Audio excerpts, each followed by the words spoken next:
deep into the Appalachian Mountains, one of the most active and haunted regions in the United States. The paranormal in Appalachia is far more real than most people realize. Don't watch this alone at night. Don't forget to subscribe, and let's take a look. I know exactly what's going on. This video is for educational purposes only. Viewers' discretion is advised. A mother posted a video saying she was freaking out because she couldn't find an explanation for what happened in her home. It was early morning when she asked her daughter why she was awake so early. The little girl looked at her and said, "Mom, you woke me up." But here's the thing, she didn't. At least, not that she remembers. At first, she brushed it off, thinking maybe her daughter had a dream. But then, her sister asked her the same thing. Why did you wake her up so early? Now, she's confused, because how could she have done that? Her room door is locked at night. Her sister knows this. And the only way in is with a key she doesn't even have. Now, let's talk about what could actually be happening here, because this isn't just a case of sleepwalking or a shared dream. This has all the signs of a mimicking entity, a spirit, or worse, a demon that takes on the voice and actions of someone in the house. These entities are known for causing confusion, making people doubt their own memories, and sometimes even luring victims into traps. So what do you think? Was this just a weird coincidence, or something far more sinister? The house that I grew up in had a demon in it, or at least an evil spirit. And so I didn't think this was weird until I started to realize things right before I moved out of that house. But my grandma would sit on the porch at night and she would watch preaching until the sun came up. And she would have her Bible sitting right beside her. And I just thought she was a really Christian woman until I started to get older and I was like, this isn't normal. Well, my grandfather, he was an alcoholic. And I thought he just liked to drink, but I started to realize he was drinking so that he could just go to sleep in that house. And obviously they never vocalized this because then it becomes more real. Well, I started to pick up on things because right before my grandparents were murdered in that house, I started to have these times where I would be alone and I would hear this voice in my head. And it was an evil voice, like it wasn't my voice and I knew it wasn't my voice. And it started talking to me and it would tell me all this blasphemic stuff. Like it would just say blasphemic things constantly, like just evil things about Christ, evil things about God. I know that sounds crazy as hell.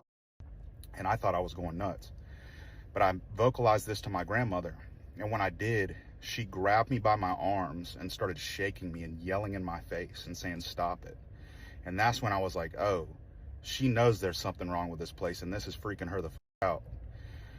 Well, anyway, after my grandparents got murdered shortly after this, the voices started happening. As soon as I moved out of the house, no more voices. I still had dreams about this demon almost every night for like 10 years, but I never had any issues with hearing things again, and I know it was completely pertaining to that home. Okay, so I debated making this video because it's just weird. Trigger warning, this is of supernatural stuff. If you like demons and ghosts and all that stuff, paranormal is for you. This photo was taken in 2018 at my friend's house. From a young age, I've always been, I've always been a little sensitive, a lot sensitive. This stuff has always scared me. Even as a kid, when I would see things and hear people in my house, a kid does not understand that stuff, nor when you go over somebody else's house and you feel that same thing. So at her house, immediately when I walk in, I know somebody is here. I hated that place. I love the house, you know, everybody in it. But this was set in 2018. It was 4th of July. I don't know if it was 4th of July or like, a couple days after or before, but her dad that's him in the field right here.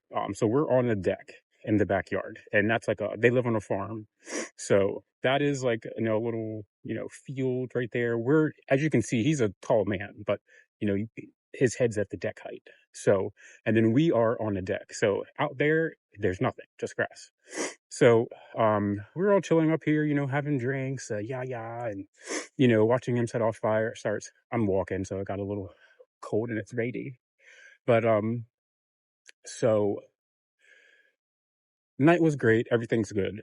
And like, I don't know if it was the next day or a couple days. My friend's going through the pictures and she's like, "What is that?" And I was like, "What?" And this was back when, the phones weren't so good, so the screen resolution was not perfect. But you can still see it. And then every time I get a new phone, it gets better. It gets more clear. I can zoom in and I can see like more details, and it's creepy. It's scary. I think about it literally every day, and it has changed my like perspective of everything. Like, yeah. So, okay, I'm gonna show you. Okay, just be careful. And it is real. Okay. So I don't know if I can't zoom in, but if you can zoom in, take a screenshot, all that. Yeah, you do that because as you can see, if I can make myself really teeny here. All right. This is her brother, like right in front of the camera, sitting on the deck post. So this head is out in the field, like big as that's tall. And her brother's face is like in kind of in front of that thing. You can kind of see his silhouette. So whatever that is out there is not on the deck. They are in the field and they are tall as hell.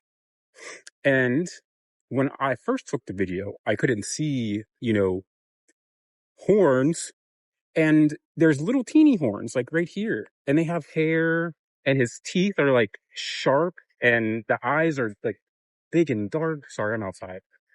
Um, but zoom in on that. Like, take a screenshot, zoom in. Like, those are huge horns. And I thought she was me at first. I was like, "That's your dad in a mask or somebody in a mask." And she's like, "My dad's right there. My brother's right there. Your mom's in the house. Everybody else is on the porch with us, And I was like, "Yeah, true." And I was like, I just could not accept this. Like, my brain still doesn't accept this. But I was like, for the longest time, I was like, "I'm not accepting this. I know you guys are me." So it was somebody. And she's like, "Sam, it's not." She's like, so every now and then she'll ask me to send her this picture, and I'm like, "I'm not looking at it. I hate looking at it. I don't let her bring it up." Like, it just like I'll be going to bed at night and it'll just pop in my head. And I'm like, "He's in the room with me. He's here. He's going to get me and take me away."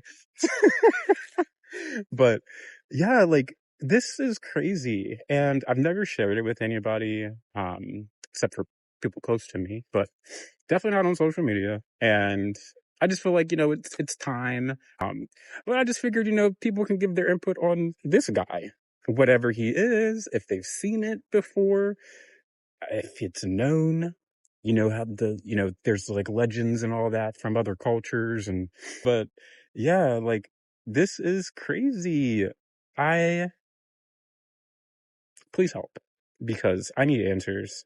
Trigger warning, demonic activity, the whole story is about a demon. It's not my story per se. I've encountered it. It's the scariest thing I've ever encountered and had the pleasure of witnessing. Oh my gosh. It's my friend and her dad's story. We're going to start, in the Appalachian Mountains, Virginia, West Virginia. We're unsure exactly where this story starts. But her grandfather got a divorce with her grandmother. He moves to a cabin in the woods. Iconic Appalachian cabin in the woods demon. Well, her father, he starts to witness it first. He sees it. She's got long black hair. She's got black skin. She's got black eyes. You can see them because they're shiny, like that wet eyeball look. You can tell their eyes. She has no other distinguishable facial features. She has 3 incredibly long fingers and then a thumb that you would think is a thumb, but it's as long as her fingers, and her fingers as long as my hand. Very tall, slender, very unnaturally slim. Like if you put skin on a skeleton that was even skinnier. Anyway, he started seeing her, and she would run up and down the hall stomping like incredibly fast. It'd be like if you slid your hand down a siding of a house and how fast it, clack, clack, clack, clack, that was her running, just stomping down the cabin hallway. And, she'd peek at him, and then he would start to feel spiders in his bed, and he would see spiders, or sometimes even snakes, and then he'd turn on the light, and there'd be nothing. This went on for a while, and then they moved. But his brother went back and burned the cabin down. Burnt it to the crisp, hated all the memories associated with it. And then it started happening to her dad all over again. All these same things were happening at this new house they lived in. Well, they move, and it doesn't follow him. He doesn't have any experiences. But he is notified that the people who bought his house, the dad went crazy, killed the entire family, and then killed himself. So that was pretty awful. And then right about that time that, they died, she came back around. My friend went to go check on her dad in the middle of the night. This is when she experiences it for the first time. And she goes to check on her dad, and it's up to its old tricks again. It liked to crawl under the sheets, over his body, crawl over him and look at him. It did it in the cabin, it did it at the house, and it was just back to the same thing. She thought it was his girlfriend. She was like, oh, they're trying to talk or whatever, let me skedaddle. She goes to her room, goes to bed, and then she's so embarrassed about it in the morning, she apologizes to him in the morning, and he's like, well, no. She explains what she saw, and he goes to the bedroom. He just, locks himself in there, gathers himself, because he's been tormented his whole life by this thing, and it's back. And his daughter has seen it now. So he gives her the rundown on what he's experienced with her. My friend, she starts to experience some of these things. It's knocking on things, scratching on things, watching her. I seen it through a window. And we had that verified by her neighbor seeing it. But we'll get to that point in the story in a second. Well, anyway, she moves away, and she tells some of her friends in Virginia about it. She moves from West Virginia to Virginia, and, she was telling her friend in the bathroom, and then all of a sudden, a big force pushes her friend into the tub, almost snaps her leg. Crazy. She got hurt. But, she didn't break anything, but almost. And then she went to another friend's, and she's not sure if this was the entity, but it had the same feeling. She went to stay with her friend, and the grandpa was like, I had to stay at the top of the steps and pray all night at the top of the basement steps to keep this entity into the basement. It was cussing in him at German. We never heard it talk, so that's why we're not sure that that's the same entity, but it definitely had the same vibe, and it was stomping around in the stairs and throwing things and cussing and growling. It was watching her outside of her window. Her neighbor seen it, and he was a friend, and he was like, I keep having dreams of her killing you and dragging you down. And, that spooked her. And then she's having a nightmare. She comes in her room. She grabs my friend by the leg and drags her out into the yard. They had this stone garden with 2 giant angels. And my friend explained it as being dragged to a portal down to heaven. And she was kicking and fighting, and she kicked one of the angels, and it fell off, and its wing snapped. And she said as soon as she was dragged to heaven, she woke up. Or dragged through the portal. She didn't really see much of it, but she woke up. And she had a bruise around her leg. And it was 3 big fingers right here and a giant thumb around the back where it had dragged her. And she looked outside, and the angel had fallen, and the wing had broken. It had snapped, just like in her dream. But real life, she woke up, and that's what it looked like. It was just, she had the bruises. It was really heavy feeling at the time, and it just kept bothering her. And then after a while, it started to let up. We don't know where she is now, but if we talk about her or have any type of, you think about her even, you feel like you're being watched. And we just got to push it out of our mind and ignore it and go on with life.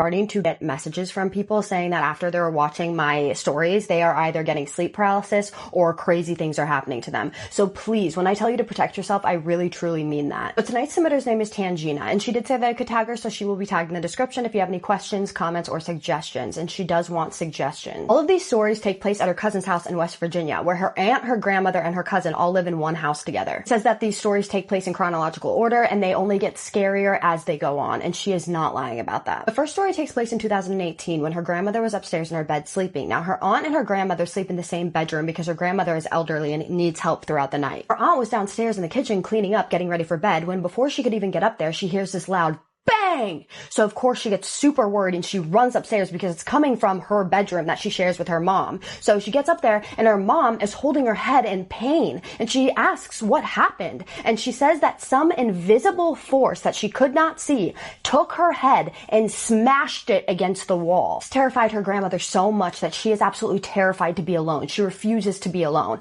Also, because of this incident and also because she's elderly and she can't really walk down the stairs, she decided that she was going to remove her room downstairs because she did not want to be in that room anymore. Angina said that even if her grandmother to this day is left alone for a second, she starts to panic. The next incident takes place in 2020 during the pandemic. At this time, her younger sister and her younger brother were staying at her aunt's place because her parents were out of the country. At the time, all three of her older cousins that lived in the house or were at the house all worked, and her younger cousin, which was the same age as her younger brother, didn't have school because of the pandemic. Her aunt and grandmother were also home too, especially because her grandmother wasn't able to go up the stairs anymore due to old age. Because it was COVID and there was nothing to do, her aunt decides that she's going to take her cousin and her little brother out for a walk. Meanwhile, the eldest cousin and his wife went to go pick up the older cousin, which is the eldest cousin's little brother, from work. So at this point, the only people in the house are her little sister and her grandmother, but her little sister doesn't know that those are the only people in the house. She thinks that the cousins are still in the home. She went upstairs to go look for them. She checks all the room and nobody is there, but then she went to go to the oldest cousin's, who was at work room, and she gets there and she sees him. He's sitting in front of the TV, sitting at the bed, just staring at the TV, and the only light in the room was reflected off of the TV, shining onto him, and he's just staring at the TV. It was completely dark in the room, and her sister couldn't see his face clearly, just like a dark shadow sitting in the room.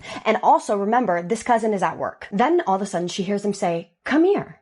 And she's like, "No, what do you want?" And he says, "Come inside my room." At this point, she starts to get a bad feeling, and she's like, "I'm not going in there." So she's like, "I'm going to go downstairs and go see where my family is." So she goes downstairs and she goes to open the front door. When she checked, she saw Tangina, her eldest cousin, her cousin's wife, and then the cousin that she had just seen up in the room coming out of the car. This terrified her. She was in absolute shock. She was a mess because she told them, she's like, "I just saw him upstairs and he was telling me to come inside of his room." So she goes up to the cousin that she had just seen upstairs and she says, like, "Listen, this is what just happened. I just saw you in your room and you were telling me to come sit next to you." And he was like, "I have not been here since this morning. I've been at work." Being a tiny little girl like that and experiencing that, I would be petrified. So a couple of years later, her cousin was actually going through a rough period. He would often go and smoke in the woods. And remember, he lives in the Appalachian Mountains, so it's very forest dense. He would also drink a lot during this time. Now, it was late at night and her cousin and his wife, the same cousin who's drinking a lot's older brother and his wife, are sleeping in their room together. They always lock their door before they go to sleep, but her cousin's wife wakes up at 3 a.m. in the morning and she sees something. She sees somebody walking in circles around her bed. She could barely see anything because it was so dark and the only light was coming from the Wi-Fi router, but what she did notice is that whatever this was looked exactly like her husband's little brother, the cousin who was drinking a lot in the woods and smoking. He had long hair at this time, and she saw that it was covering his face, and he was shaking his head back and forth, and he was walking from the foot of the bed back, from the foot of the bed back. He just kept doing this. She was absolutely terrified. So she tried waking her husband up. He would not wake up. So she starts taking her nails and she's digging them into his skin. He finally wakes up. So she tells him, your little brother was just in our room. And he's like, that's impossible. We always lock the door. And he gets up and he goes and looks and the door is in fact locked. So he just tells her, listen, we'll talk about this in the morning. So they get up the next morning and they go downstairs and they ask the younger brother, listen, were you in our room last night? And he's like, no, I wasn't even home last night. They believe that something followed him back from the woods. And also they believe in their religion that if you get intoxicated, you are more susceptible to these types of things. And that's why they don't do that. He is the only one in the family who does this, who smokes or drinks out of the entire family. They've had 2 experiences of seeing shadow people that look exactly like him that were not him. So they want to know what you guys think this is. So a little while later, her eldest cousin is coming home from work and he's coming home from work late. It's around 3 a.m. and he's absolutely starving. So he goes downstairs in the basement to get food because they kept fridges down in the basement. There was like 2 of them because there were so many people in the house. He's a tall guy. So he was hunched over looking into the fridge when all of a sudden he feels like somebody is watching him. He just gets this overwhelming feeling of just dread. Then he slowly looks behind him. And this is when he sees it. A girl standing in front of him with long dark hair wearing a white dress. She's a younger girl. Her mouth is gaping open. Her eyes are rolled in the back of her head and she's just shaking her head violently back and forth, back and forth. He ran up those stairs so fast and he would not go down in the basement for a long time. So some time ago, maybe like 10, 11 years ago, I don't know if I was like 15 or 16, I was helping my uncle and his baby mama move into this house. It was like a last minute move-in, so I did have to spend the night with them. And the layout of the house was like, you walk in and it's like this little hallway where everyone leaves their shoes. As soon as you open the other doors to the living room, and off to the left of the house was the master bedroom, and then 2 smaller bedrooms. In the back of the house was the kitchen, and to the far left of the back of the house was the bathroom. As soon as you walk into the kitchen, there was like this countertop where the sink was or whatever. That's, for context. So the next morning I get up and I go use the bathroom. And mind you, we had just moved in. Well, they had just moved in, so they had boxes of random shit, their crap all over the house. So I'm in the bathroom and I'm putting toilet paper on the toilet seat because the bathroom hadn't been cleaned yet and the toilet looked kind of gross, but I had to pee. So I was putting toilet paper on the toilet seat, and next thing you know, I hear somebody like coming from the room that we were sleeping in, which was all the way in the front of the house. Like, I could hear the footsteps coming. They stopped in the living room and it sounded like they were messing with some boxes or whatever. Then I hear the footsteps continue off to the kitchen, and on the countertop in the kitchen there was like this cardboard box with some papers in it. Well, it sounded like somebody grabbed that cardboard box and went like this,